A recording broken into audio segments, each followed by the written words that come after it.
Blessings, everyone. I'm here today to do a tarot card pull for the full moon in Leo on the 11th of February. But if you're watching this another time, then it's absolutely for you.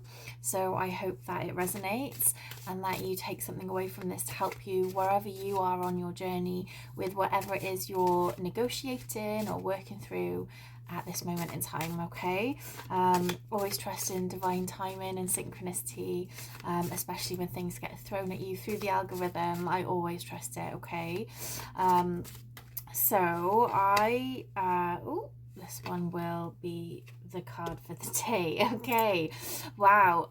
We have the Death card here. Okay, and for some people this is a scary concept, but for me it is always one of the most promising and optimistic cards that can be drawn in a reading. It is the ending of a chapter for the promising beginning of something new. I love the imagery in this card and in most of the cards, like in the Rider-Waite tarot. Death has got a banner of a rose, whereas in this one we have a beautiful white rose blooming at the bottom amidst all the decay and the death around. So if there is endings happening around you, whether that's closing of chapters that are not serving you anymore, whether you're drawing a line in the sand and you're saying, look, enough, I've had enough of being treated this way, of perhaps not having strong enough boundaries with people energetically or physically. Perhaps it's the path that you've been walking down has been leading you in the wrong direction from where your heart truly wants you to go, wants you to explore. So there is this ending of playing it small, ending of people pleasing, of jumping through hoops of other people's expectations, I feel like I need to say. And it's this closing of the doors on something that never really held your heart, never really held your passion or your intention. This could be to do with career, it could be to do with relationships, it could be to do with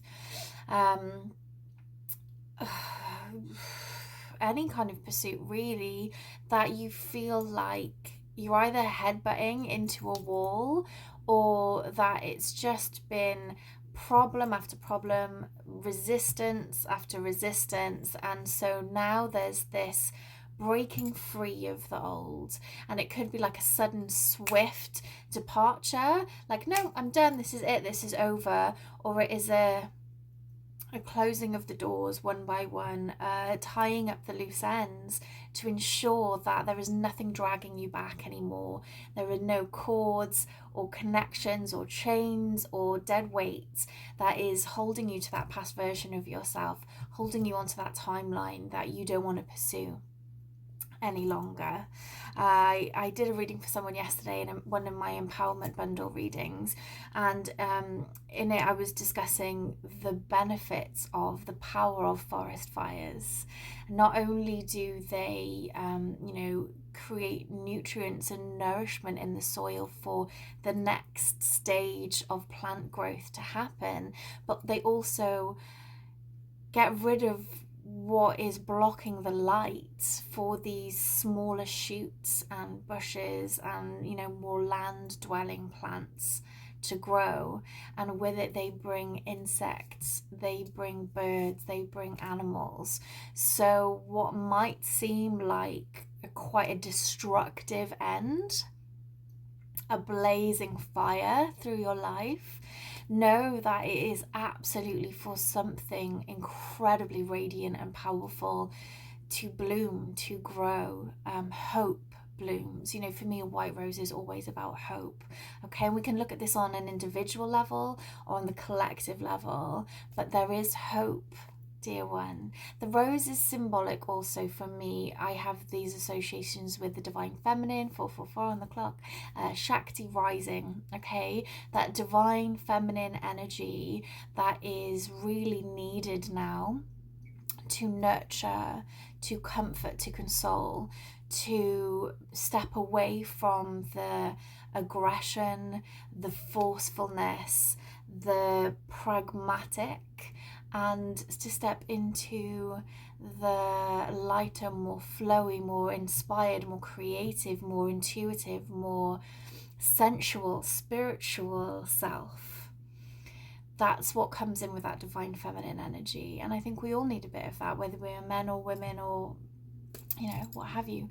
So, you know, both of these energies exist within us all, and it's a bridge now is being laid out in front of us to move us from where we've been to where we want to get to.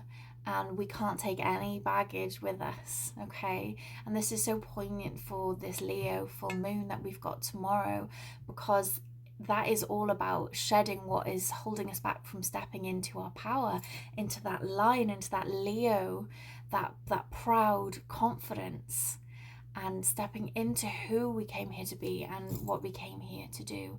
So there may feel like this real unrest within you, this shattering and breaking of belief systems that have held us back, that have kept us small, again globally as well as individually. And so break those chains. Now, full moons, you know, draw up to the surface any emotions, any shadow work that we haven't done, you know, hence why people will go a bit cuckoo and hooky,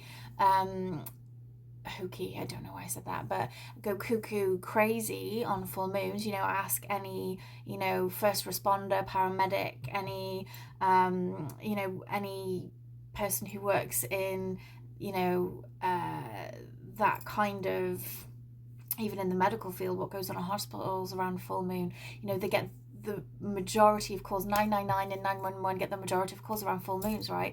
Because it brings out the crazy in everyone. And it's not bringing out the crazy, it's bringing up what's unhealed, it's bringing up what needs to be addressed. And for some people that means that they act out of character, they act really angrily, aggressively, or what have you, because they are projecting rather than diving in and doing the shadow work. So please, whatever is coming up for you with this full moon, whatever is being illuminated, sit with it, untangle it, unpick it, because it is very much a new beginning is about to be birthed. So we need to release now whatever is holding us back, whatever is stopping us from standing in our power and thriving and flourishing, okay? Because a new day dawns. That white rose is there, that hope of whatever it is that you are striving for, moving towards, aspiring to be, the person you want to be perhaps, but it's all there waiting for you. That transformational energy is afoot. So yeah, I hope that this resonates. I hope that you found it helpful and it's kind of helping you negotiate this full moon energy, that you might be like, oh, why am I wobbling? Why am I feeling so emotional? Why have all these things from my past started popping into my head, like the painful thoughts, the cringy thoughts, the difficult things to address, perhaps people from your past dropping and popping into your mind. And it's because it's time to cut the cords. It's time to make a fresh start, energetically speaking, so you can really step into bold, embodied power. Okay, so yeah, if this reading has resonated and you enjoy it, please let me know in the comments below what specifically resonated with you. You know, what are you hoping to call in? What are you hoping to transform within your life? Is it putting boundaries in? Name it now in the comments.